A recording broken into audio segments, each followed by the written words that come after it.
Can I?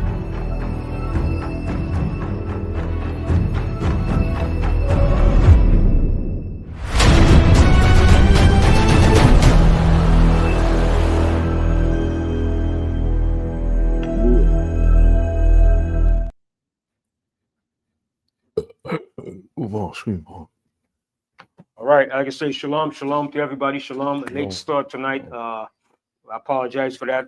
It's going to be a quick class, straight into it. And as you see, my topic is right there on the screen. It's China. It's China according to biblical prophecy Moab. That's subject of the matter of this class. Is going to be short class.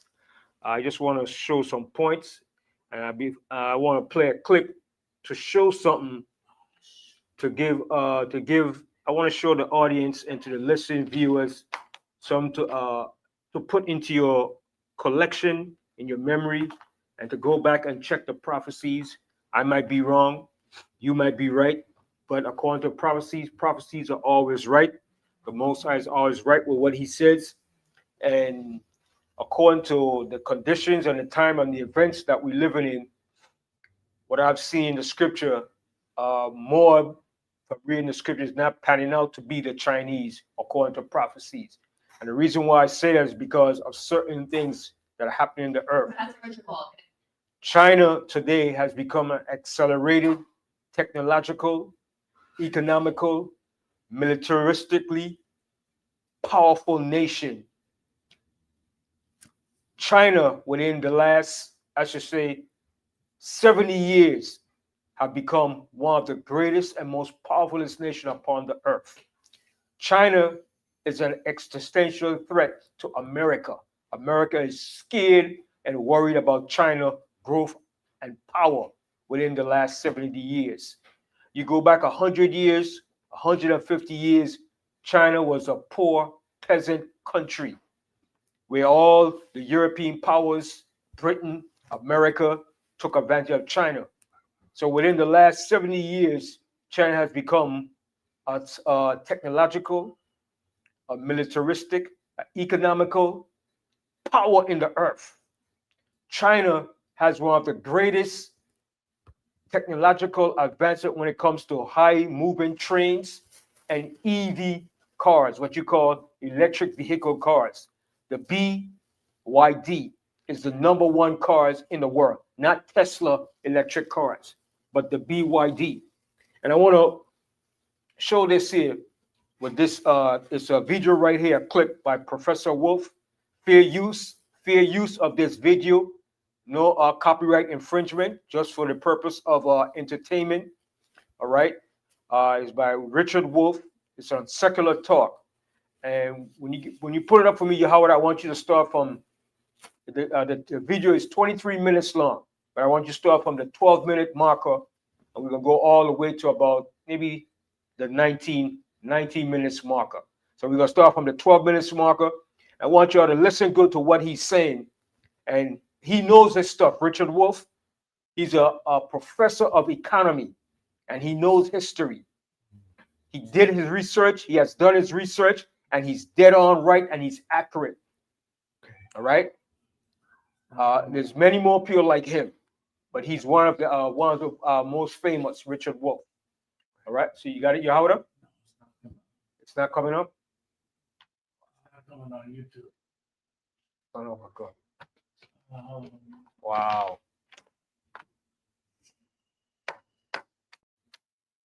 Wow.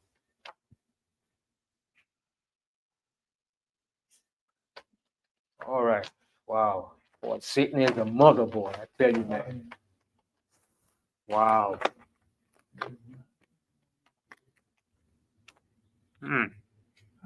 Wow.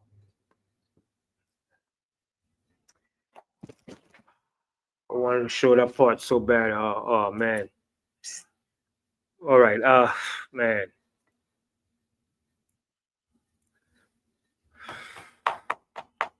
All right, I just have to maybe just skip the video, man. But I wanted to show because the video gave a better insight and to show you what he's talking about and to what the prophecy is talking about. All right, concerning China. All right. And you tried uploading it too, right? I did. And you never came out to YouTube, boy. It's here, but it's not coming on the YouTube. Hold on, let me try. Mm-hmm. All right. So give us a few. Give us a minute. Let me just talk for a while. So you see how Trump he bend and he cave into China. He talk all that macho talk, all that gung ho John Wayne stuff. First he started off with the tariff with China. We started off with what was like 50%, then he went up to 84, then he went up to 145, then he went up to 200% tariff. Now he's backpedaling, trying to make himself look good now, as if China is the one that caved in. No, you cave in. You cave in, you damn orange mutant. You cave into China because you see that you can't push China around, and you see that America is on the spiral decline. America is on its way out. It's collapsing and it's going out. So what do? You try to save face to make believe that America is still that great superior power. They could just do what they want to do in the earth and get away with it. Right now, over in Yemen, the people in Yemen, the fighters in Yemen are shooting down your billion-dollar drones. They shot 3 of them down, and they're shooting constant hypersonic missile at your battleship. So you shooting millions and billions of missiles, losing money, wasting money, and you still can't take out the Houthis and where they have in Yemen, where they have their weapons stashed in the mountains of Yemen. It was the same thing with Saudi Arabia. Saudi Arabia fought a 10-year war against the Houthis in Yemen, and they could have not won that war. But America thinks you're going to win this war. The Mossad is building up the nations to come against you, to test your power. All right? And it's not just one nation. It's going to be a plethora of nations that's going to come against you, America. Your days are over. You're coming to your 250-year marker as a ruling empire. And that's the point where empires reach the milestone. And from that point, you start to decline. When you reach that 250-year marker, it's over. You start to go down.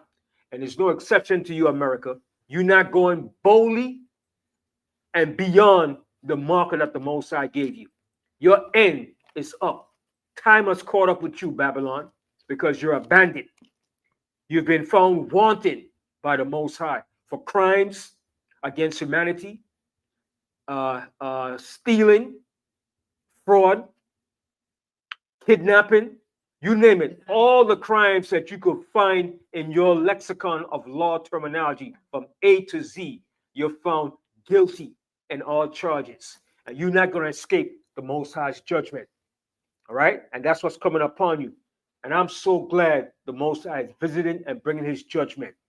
And for any one of our people that's trying to root for you, praying that you could stay surviving, you're going to get the Most High judgment. Every one of our people should be rejoicing at the downfall of this beast called America. Because the faster and quicker America goes down, the quicker and better it is for us, for our rulership and our kingdom to be at peace and to have a better life. You understand?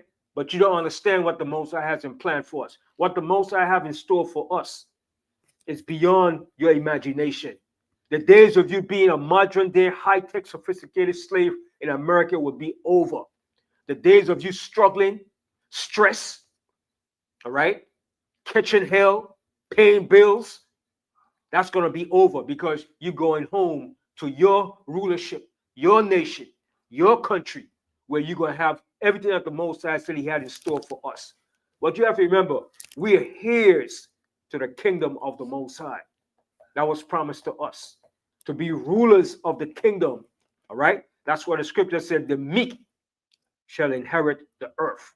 How are you going to inherit the earth? Through the promises that the Most High granted us to rule this entire earth in righteousness. Okay? You're going to control the economical, the militaristic, at all levels. Financial, you're going to control it. but in righteousness. You're not going to do like this devil did when he took over the earth. You're going to rule this earth in righteousness according to the Most High plan. That's what we're hoping for. And we know that's going to take place very soon. Okay? And a lot of people like to say, oh no, don't say, oh, we got a short time left. We don't have no 50 years left in this thing. We don't have no 20 years left in this thing. All right? And I'm going to say, we ain't even got no 10 years left in this damn hellhole, okay? It's right around the corner. I'm not going to put a specific date, but we don't have no 10 years or 20 years left in this, what you call this shit system called Babylon the Great. All right? And the Most High is bringing his judgment every day. Every day. And the Most High said, hasten the time. Okay? We're not supposed to be saying, oh, we want to continue on in this year. We should ask the Most High to hurry bring his judgment so we could get out of this hell that we're in. All right? It still didn't come up, right, Yahweh? Wow. Wow. Yes. Satan, boy, is a mother, boy. He didn't want me to bring this up, boy. Wow. Bring this up. Okay, but whenever you get a chance to any of the viewers out there, it's on Secular Talk.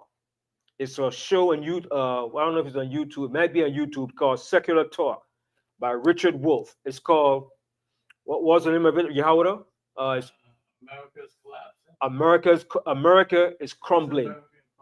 Yeah, America is over. America is crumbling. And he was being interviewed by this female, and she was asking about China and America.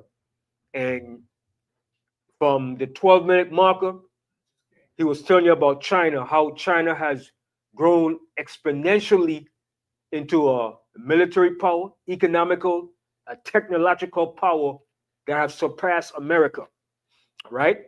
And he said all of this was done within the space from between over 60 years, as I said, within 70 years. From the point of 70 years, all right? And China didn't do like what America did. They didn't go around and rob, steal, and exploit other nations. They did it as a nation of people together. All right? Now, China is the #1 technological nation upon the face of the earth. When you want to talk about electrical vehicles, China is #1. You see all those fast-moving trains, what do you call bullet trains? It is China that built those trains and put those trains in parts of Africa. I think they did one in Kenya, where it was hard to travel back to commute and travel in Africa. And China built one of the most massive, extensive, fast-moving train, where in Africa now it could take you, I think, maybe 1 hour to get from a far distant area in Africa, in Kenya. And China is doing a lot more of those fast-moving trains over in Africa, okay? And so China is moving up, man, okay? So that's what I wanted to prove. If China is Moab in the Bible, according to what the Bible said, the Most High said Moab will not be on a highly technological, militaristic, and economical level as the Western world is. The Most High said Moab would be on a base level, and Moab would be in captivity on this present day. So if Moab is in captivity, how are they such a high-level superpower in the earth today? All right? So I want to go into the scripture. Let's go to Jeremiah, the 16th chapter. I want to show you something, Jeremiah 16. All right? Because I used to teach that Chinese are the Moabites. But when you look in good into the prophecies, it doesn't add up. It doesn't add up. So let's go to the book of Jeremiah, the 16th chapter. All right, it's not going to be a long class. All right, because I wanted to show that video, but it's not coming up. I tell you, boy. But it's all good. You know what I mean? Go ahead to Jeremiah. Isaiah, the 16th chapter. I'm sorry. That's right. Isaiah, the 16th chapter, right? And we're going to start here from Isaiah, the 16th chapter.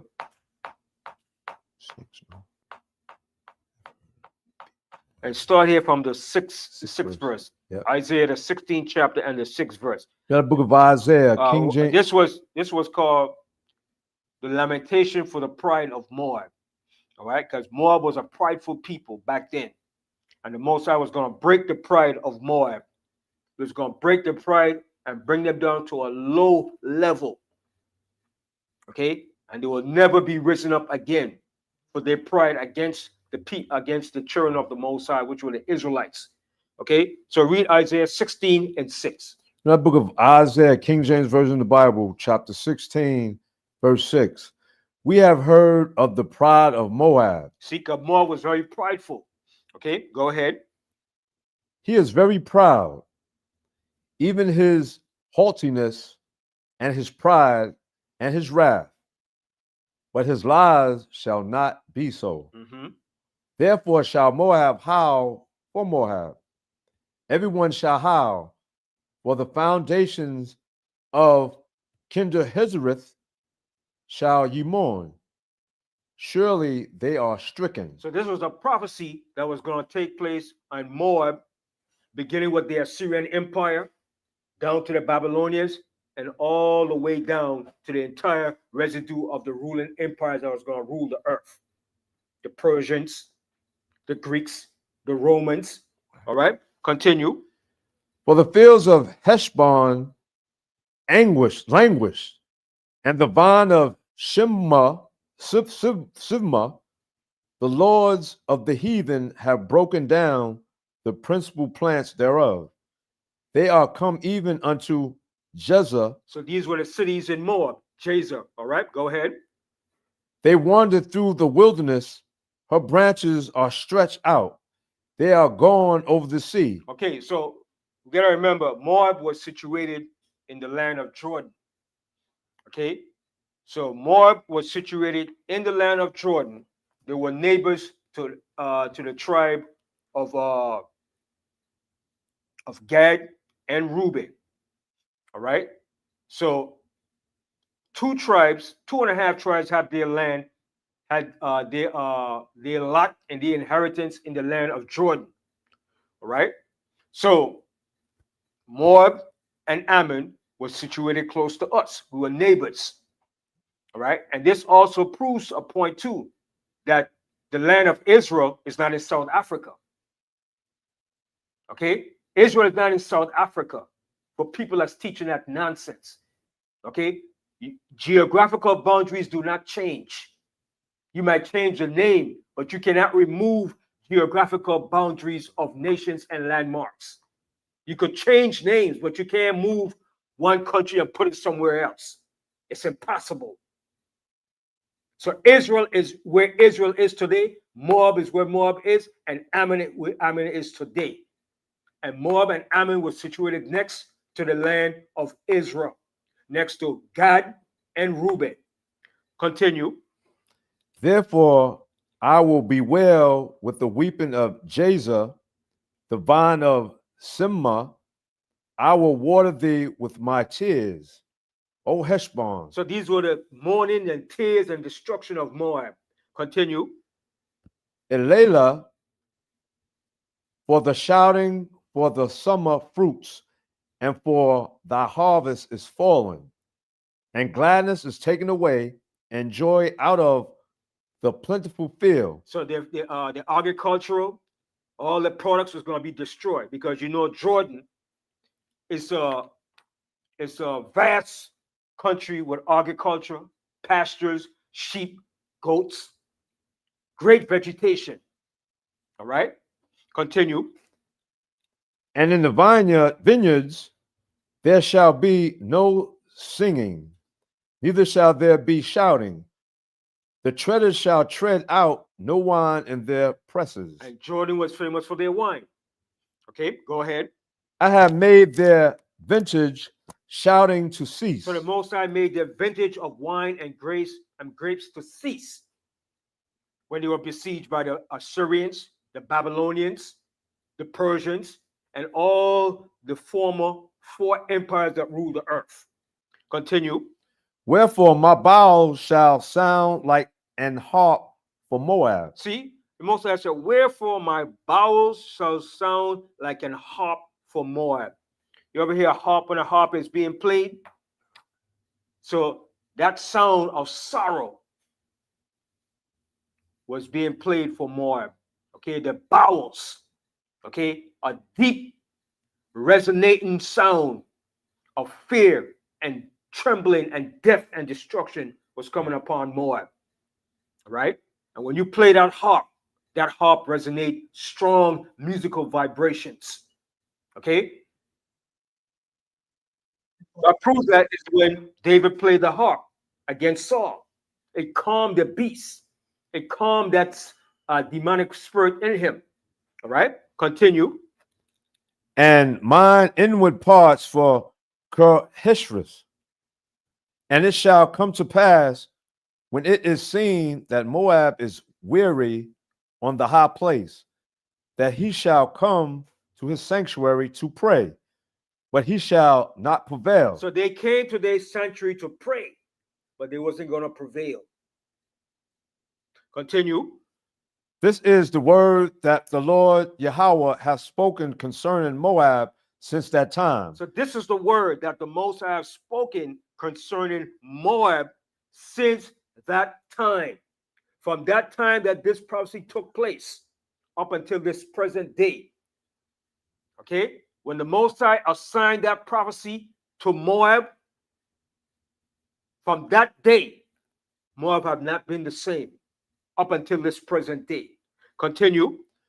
But now the Lord Yahweh has spoken, saying, within 3 years, as the years of an hireling. So a hireling is a person that worked for you for 3 years, and after that 3 years, you don't need them no more. They're gone the way you pay them, and they're gone.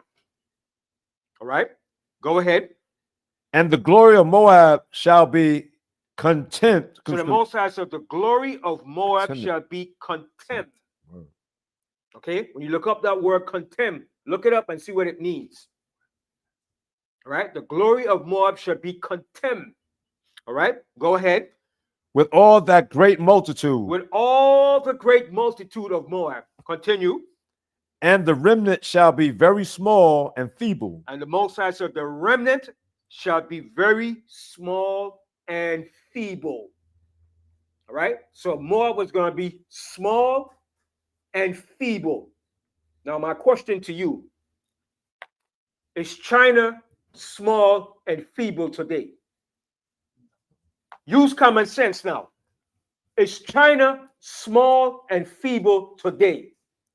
China is the largest nation on the earth next to India, and they're not feeble. They have one of the largest military power, right?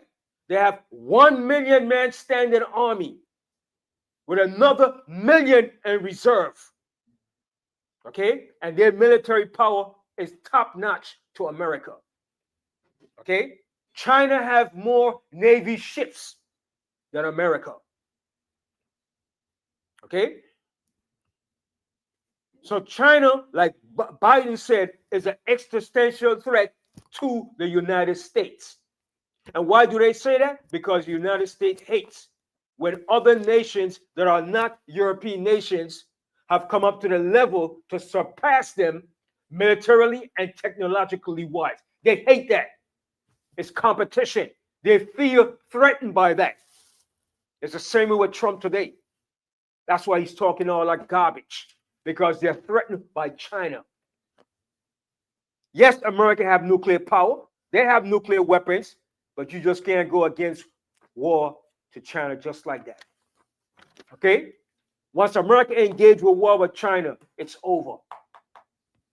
It's over. All right? And China is going to have allies with them too, including Russia. All right? So lose that. Let's go to the book of Jeremiah. Jeremiah, the 48th chapter. Jeremiah, the 48th chapter.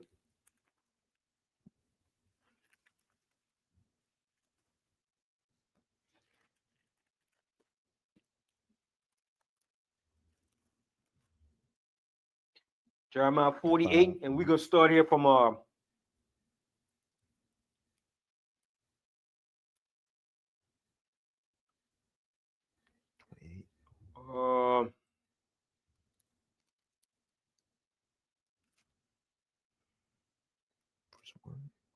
Start here from all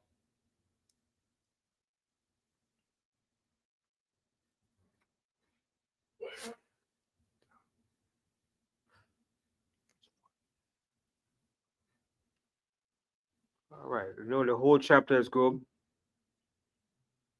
Okay, start here from the 20. Start from the 25th verse. 25th. Yeah. Jeremiah 48:25. We got the book of Jeremiah, chapter 48, verse 25. The horn of Moab is cut off. So in the Bible, what does a horn represent? Horn represents power, Yeah, right. your strength. Power, yeah. Okay, there's a lot of scriptures on that. Okay. Okay, horn represents power and strength. All right. Continue. The horn of Moab is cut off, and his arm is broken, saith the Lord Yahweh. And Make his ye arm him is broken, meaning his power, his strength is broken. Okay, and this was when Nebuchadnezzar and Babylon came against Moab and Ammon. Okay, continue. make ye him drunken, for he magnified himself against the Lord Yahweh. Moab also shall wallow in his vomit. And when you wallow in your vomit, that means you're in a lowest state. You have been broken. Continue. And he also shall be in derision. Mm-hmm. For was not Israel a for was not Israel a derision unto thee? Was he found among thieves? For since thou spakest of him, thou skippest for joy. Mm-hmm. O ye that dwell in Moab, leave the cities and dwell in the rock, and be like the dove that maketh her nest in the sides of the hole's mouth. Right. So meaning you're running for refuge, you're fleeing. Okay. It says, O ye that dwell in Moab, leave the cities and dwell in the rock, and be like the dove that maketh her nest in the sides of the hole's mouth. You're fleeing and trying to hide for refuge. Okay, go ahead. We have heard the pride of Moab. Mm-hmm. He is exceeding proud. His loftiness and his arrogancy, and his pride, and his haughtiness of his heart. And that was a trademark for Moab. They were proud, arrogant. Okay, just like all nations, just like this white man is today, is the same thing. Egypt was the same thing too. Continue. I know his wrath, saith the Lord Yahweh, but it shall not be so. His lies shall not so affect it. Therefore will I howl for Moab, and I will cry out for all Moab. My heart shall mourn for the men of Kerheres. O vine of Simma, I will weep for thee with the weeping of Jezer. Thy plants are gone over the sea. They reach even to the sea of Jezer. The spoiler is fallen upon thy summer fruits and upon thy vintage. And the spoiler was all the different insect that came and destroyed their crops. And the Babylonians that came and raided them. Okay, go ahead. Along with the Ishmaelites. Go ahead. And joy and gladness is taken from the plentiful field and from the land of Moab, and I have caused wine to fail from the wine presses. See? So they were famous for their wine too in Jordan. And the Most High said he calls the wine to cease from the wine press. Go ahead. None shall tread with shouting. Their shouting shall be no shouting. From the cry of Heshbon, even unto Elilah, and even unto Jahaz, have they uttered their voice from Zoar, even the Hornoim as an heifer of 3 years old. For the waters also of Ner-Mirim shall be desolate. Moreover, I will cause to cease in Moab. So the Most High said, moreover, I will cause to cease in Moab. So you cause to cease, meaning you have no more power, no strength. You're brought down to a low level. Just like we will cease from being a nation, that's the same thing was going to happen to Moab too. Continue. Said the Lord Yahweh, him that offereth in the high places, and him that burneth incense to his gods. Therefore my heart shall sound for Moab like pipes, and my heart shall sound like pipes for the men of Kirhiris, because the riches that he hath gotten are perished. Right. So the Most High was diminishing them of everything. Continue. For every head shall be bald, and every beard clipped. Upon all the hands shall be cutting, and upon the loins sackcloth. Some people say, see, that's the Chinese because they have bald heads. The reason why they did because they was going into a low, desolate state of mourning. Okay? Go ahead. That's the monks. Those are the monks. Go ahead. There shall be lamentation generally upon all the housetops of Moab. See, there's going to be a lot of lamentation and weeping and crying because the Most High was bringing them down to a low state, and he was going to use the Babylonians to do it. Continue. And in the streets thereof, for I have broken Moab like a vessel wherein is no pleasure. See that? The Most High said, I have broken Moab like a vessel. You ever have a vessel that's made from pottery and you break all those vessels up? Cups, chinawares, and you break them up? That's the same way the Most High did to Moab. He broke them up like vessels. Continue. Wherein is no pleasure, said the Lord Yahweh. They shall howl, saying, how is it broken down? How hath Moab turned the back with shame? So shall Moab be a derision and a dismaying of all them about him. For thus said the Lord Yahweh, behold, he shall fly as an eagle and shall spread his wings over Moab. This one is a future prophecy. For thus saith the Most High, behold, he shall fly as an eagle and shall spread his wings over Moab. Who is that? That's Yahushua in his return. So showing you what? That Moab is still where they are today when Yahushua returns. Continue. Kerioth is taken, and the strongholds are surprised, and the mighty men hearts in Moab at that day shall be as the heart of a woman in her pangs. And Moab shall be destroyed from being a people. So the Most High said, and Moab shall be destroyed from being a people. Have China ever been destroyed from being a people? No. China have a 5,000-year-old history and civilization. Okay? Because he hold up. Hold on. China been ruling, okay, before we ever set foot to rule this earth. Under King David, under Solomon, China was already an empire already.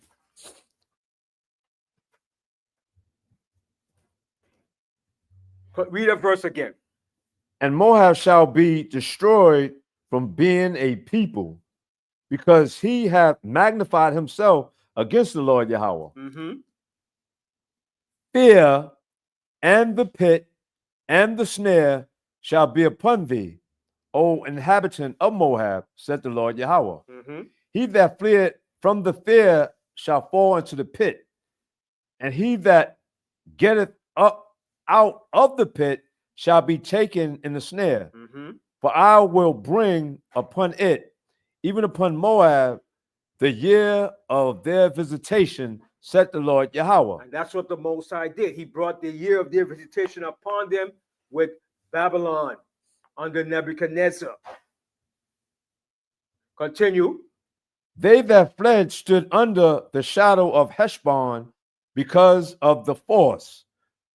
But a fire shall come forth out of Heshbon, and a flame from the midst of Shihon, and shall devour the corner of Moab, and the crown of the head of the tumultuous ones. Tumultuous ones, pardon me. Yeah. Tumultuous ones, what?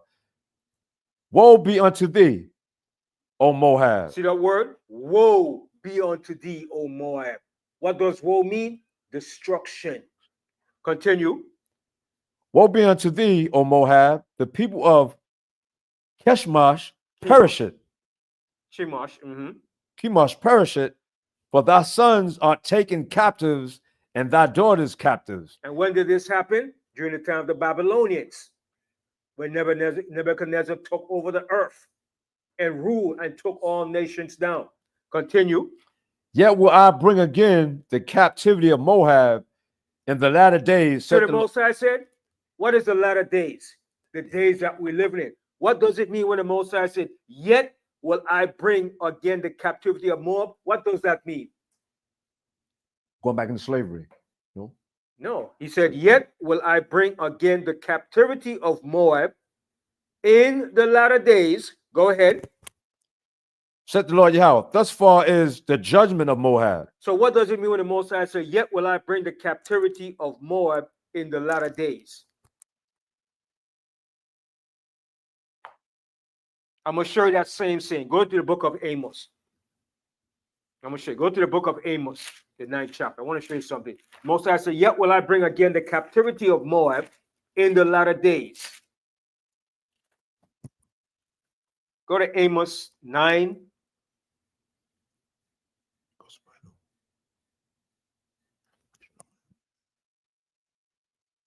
And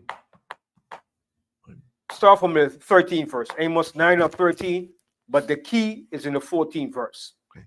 Read the book of Amos, chapter 9, verse 13. Behold, the days come, said the Lord Yahweh, that the plowman shall overtake the reaper. And who's the plowman? We are the plowman right now. All right. And who's the reaper? Esau. He has been reaping the benefits of everything. Continue.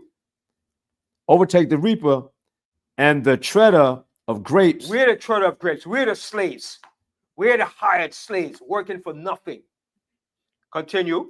Him that soweth seed, and the mountains shall drop sweet wine, and all the hills shall melt. So the best is coming to us. The seats are going to be shifted. The tides are going to be turned around in favor of us now. Continue.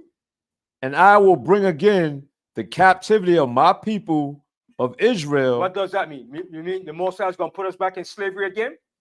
What is that saying? Read again. And I will bring again the captivity of my people of Israel. And what does that mean now? Read on. And they shall build the waste cities and inhabit them. And they shall plant vineyards and drink the wine thereof. They shall also make gardens and eat the fruit of them. So does that mean we're going back in slavery again? Meaning what? He's going to take us out of captivity. So what we just read in Jeremiah 40 means that Moab themselves also is in captivity. Is China in slavery? Hell no. That's what he's talking about. Moab is going to be brought of captivity because they're in captivity too. They're in a lower state. They're not in an exalted state like China is today. Moab is in a low state today. So how could Moab be China? How could the Chinese be Moabites? When none of these prophecies apply to China. All right? So that's what the Most High said. He's going to bring Moab out of captivity because they're in captivity. They're in captivity just like us, but we're in the worst state. We're in the worst state. China is not in captivity. Hell no. China is a ruling power with great power. You understand? Okay. Also go from there. Go to Go to Ezekiel 25.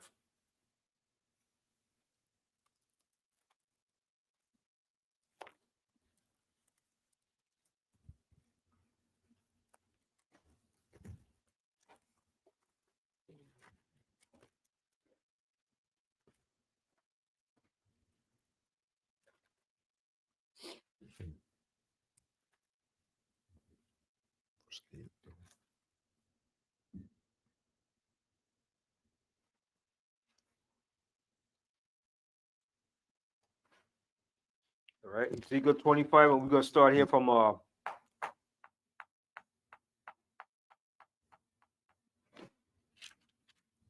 start here from I'll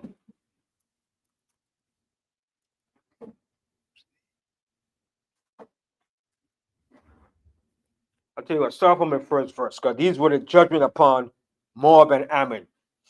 We're in the book of Ezekiel, chapter 25, verse 1. The word of the Lord Yahweh came again unto me, saying, Son of man, set thy face against the Ammonites, and prophesy against them. And who was this? What time period was this? This was Ezekiel the prophet during the time of the Babylonians under Nebuchadnezzar and his sons. All right, so the Most High was saying, prophesy against them. Prophesy that Babylon was going to come against them and destroy them and bring them down as a people, as a nation. Go ahead. And say unto the Ammonites, hear the word of the Lord Adonai Most High Power.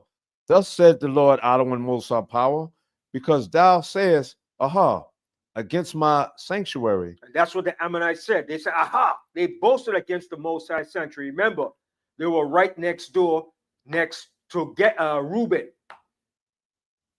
Right? Moab and Ammon, Gad and Reuben were right next door. Right next door territory.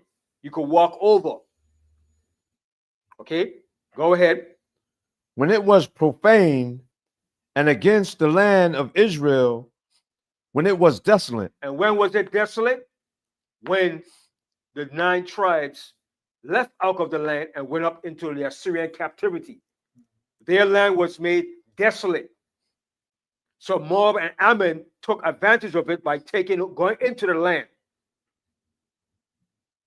All right. So the land was depopulated when the Assyrians took the northern kingdom into the Assyrian captivity.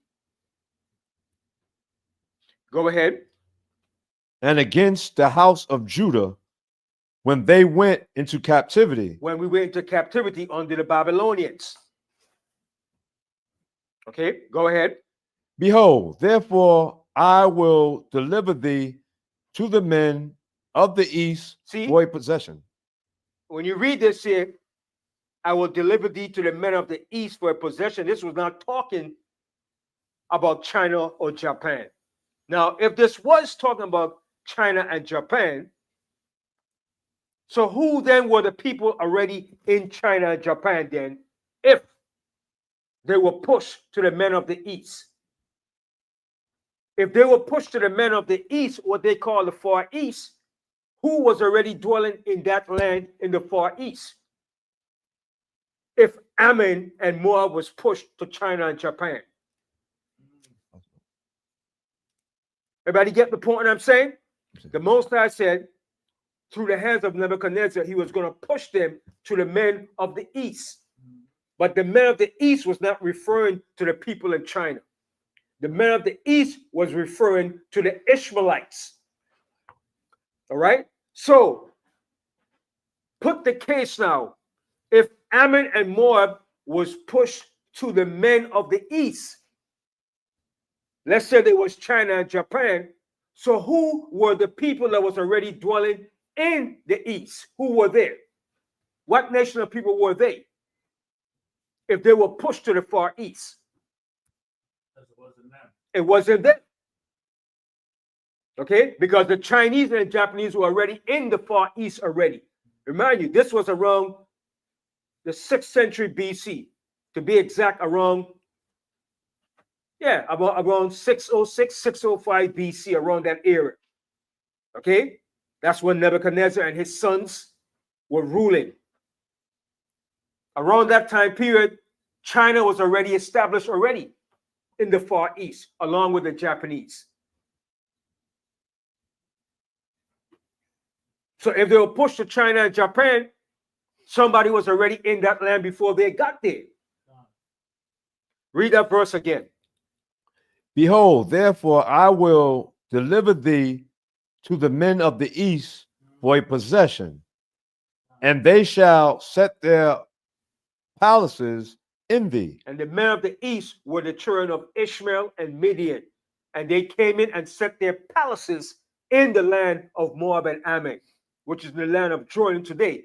What they did was set up mosques and different temples in that land. Okay, that's what the Ishmaelites did. So the people in Moab and Ammon today, you be considered, you think they're Ishmaelites or Arabs, because a lot of them were converted and became Islamic when Ishmael came in and took over their land. That's why the Most High said, read that verse again. Behold, therefore I will deliver thee to the men of the east for a possession, and they shall set their palaces in thee. So the Most High said, and they shall set their palaces in thee.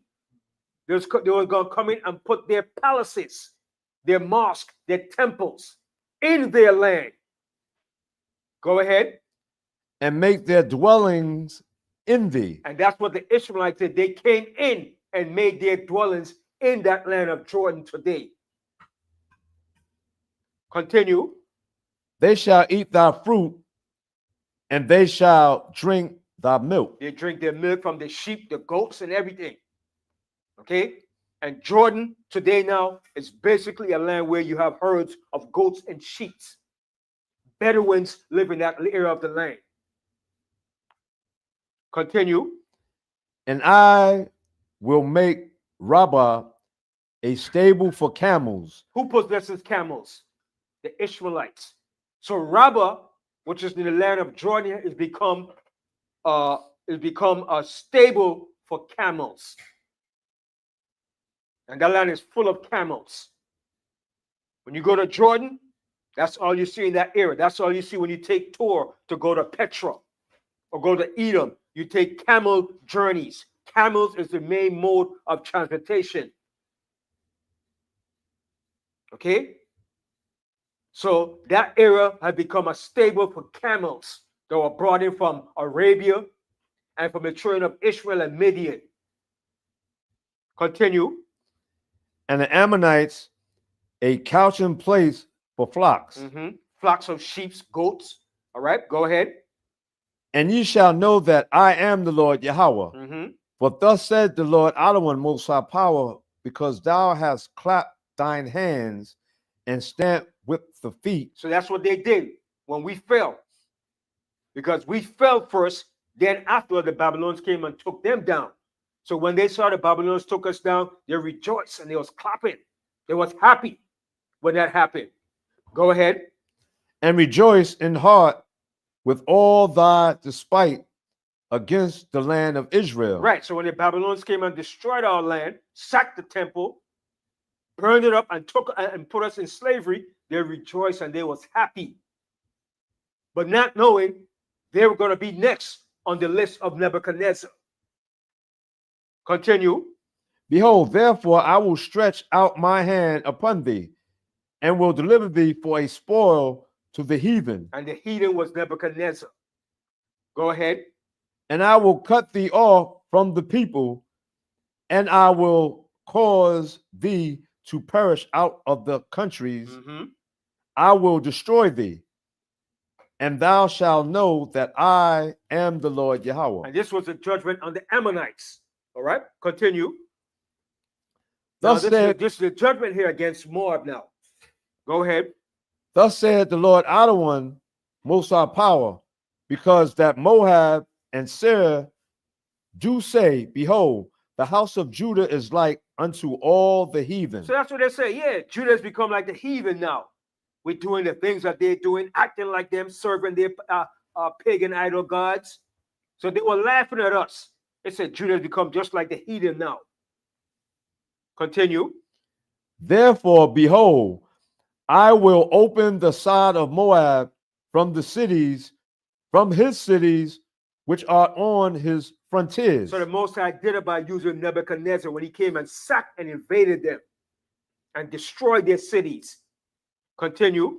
The glory of the country, Beth Jeshismoth, Baalmeon, and Kerethaim, These were all the cities in Moab. Continue. unto the men of the east with the Ammonites, And this was the Ishmaelites that came in and took over their cities. Continue.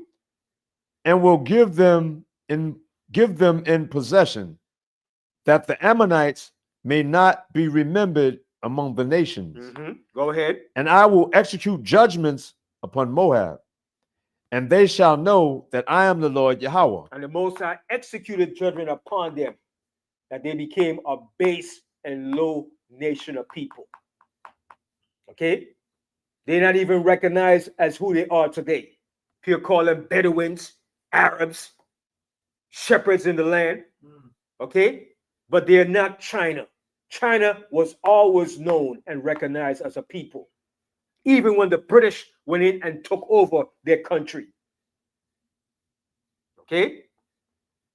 So with that, I'm going to end the class on that. I have more, but that's just a tidbit. I'm going to end this class in this segment, and I wish I could have showed that video with Richard Wolff. All right? But when you get a chance, go look it up. It's on Secular Talk with Richard Wolff. It's over. The American Empire is crumbling. That's the name of the video. The American Empire is crumbling. You can watch the whole thing, but start from the 12-minute marker up until about the 20 marker. And he speaks about China.